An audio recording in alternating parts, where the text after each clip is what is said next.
Okay, so hopefully by now you have a bit of an understanding on how you think you might be bringing on educational or supplemental programming to your organization.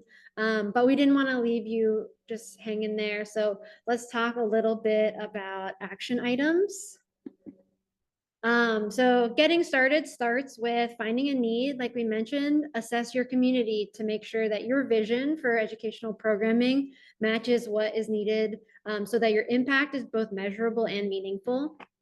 So the next thing would be to find the people. Recruiting teachers, staff, or volunteers to make that vision happen is the most important work. Making sure that everybody is on the same page and believes that in the mission is also very crucial to your program's health. Once you have the people, now's the time to delegate tasks. So figure out who's holding what responsibilities and make sure that everyone has a manageable amount that they're taking on. Setting up clear lines of communication so that folks understand what is needed and how to work together. And then most importantly, start small and grow organically. Seeing what works and what doesn't is just a part of the process of creating this program.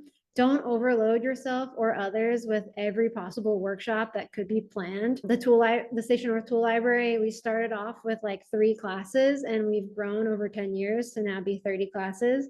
And that's happened through all of the steps that we've listed above, mainly assessment, like knowing where our impact is and what else is needed from our community. But it's taken us, 10 years and many iterations of delegation of tasks to figure out how best to do this.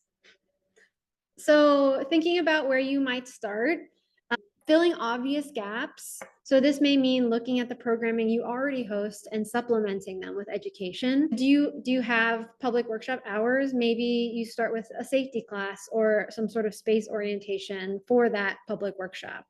This can also apply to tool borrowing. So if you're lending out tools that are dangerous or that have a lot of components to them, maybe providing some education is valuable for your tool lending program. You can also look outside of your internal network and partner with other like-minded organizations. This is a great way to get around the space constraints and build community resiliency. For example, partnering with second use stores in your areas around material resources and education may be a values aligned opportunity. I know Seattle, you guys do that. And then we also have partnerships with architectural salvage stores in Baltimore to gather materials for classes. You might also already be partnering with somebody.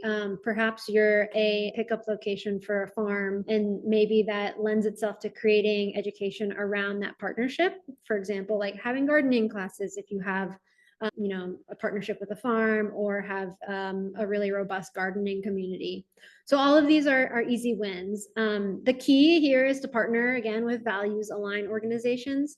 So you end up creating an ecosystem that is beneficial to all the players involved. So your organization, the other organization, and your community.